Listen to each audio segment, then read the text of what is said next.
Hey guys, Sax here. I wrapped up my playthrough of the legendary campaign of the Edge of Fate last night around 2:30 a.m., but I woke up this morning with a few thoughts on helpful tips and tricks that I wish I would have known to make my time a bit easier. So I figured I'd make a quick video to help you make the experience of completing the Edge of Fate campaign a bit more enjoyable for yourself. These tips will include getting the most out of your new abilities, min-maxing your loot drops to gain power as efficiently as possible, and trying to make sure you don't lose your lunch as you play. So if you appreciate this video, like and subscribe to the channel. Right off the top, let's talk about one of the more annoying but manageable things you can do to make your time in the campaign more enjoyable. When you are using the Matterspark ability, do not move your mouse or controller until you finish the ball animation. If you try to begin rolling around as a ball before the animation is complete, the game can and will violently shake your camera to try to catch up and figure out where you want to look. This is a situation where less is so much more.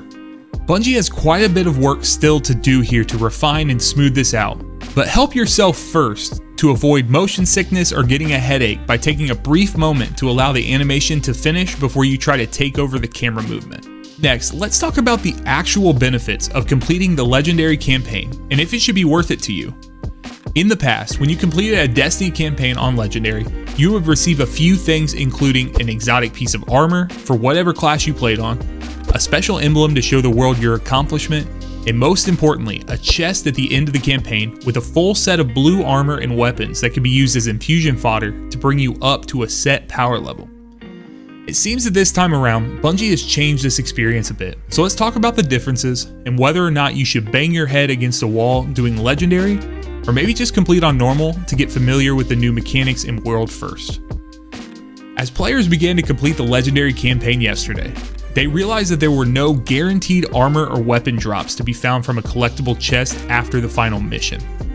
Many took to Twitter with questions and complaints, and Bungie announced through their Destiny 2 team account that they have tuned the Legendary campaign experience to ensure that you will reach the necessary level of 100 power to be contest mode raid ready simply by playing through the campaign. You will also be able to progress your power further through the multitude of side quests and variety of scattered world chests that you come across as you navigate through each story mission and public space. For full transparency, here's where my character sits after playing only the Legendary campaign main quests and opening about 90% of the chests that I naturally came across in the world.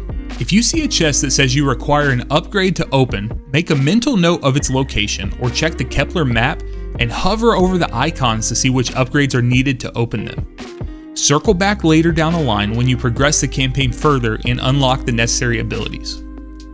Next, early on in the campaign, you're going to gain the ability to attune at the artifact in Caldera for higher drop chances for particular pieces of armor or specific Kepler weapons, so use this to your advantage. I personally use this as a strategy of min-maxing my character's power level progression by often checking the gear I had obtained and seeing if any of my loot slots were lacking or falling behind in power. If they were, I would go back to the artifact, I would set my attunement to help me guarantee that I would receive loot that would help me progress my power in the next few drops, and then I would continue to play the game naturally.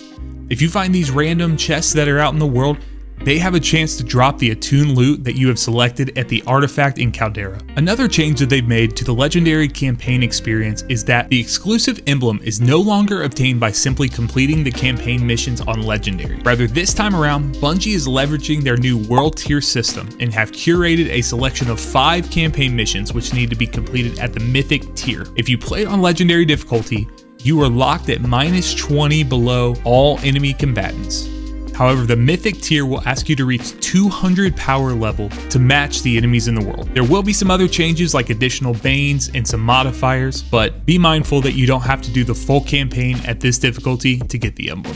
Finally, one cool interaction that my fire team discovered by accident early on is that the Mattermorph ability acts as a permanent and infinite shackle grenade that you can use to suspend enemies off the ground and creates tangles that you can use offensively in combat. When I first grabbed the ability to solve a puzzle, I didn't realize that you could use this ability in combat. So keep this in mind and see how you can integrate it into your next play session. I have so much more content planned to come out, but I need to dive deeper into the world of Kepler to explore and unlock more of what it holds. If you're still working on completing the Edge of Fate campaign, you got this. And if you're still on the fence on whether or not you want to play, subscribe here or follow on my Twitch channel so you can see when I go live, so you can ask me questions in chat and I'd be happy to answer for you. Until next time, be blessed.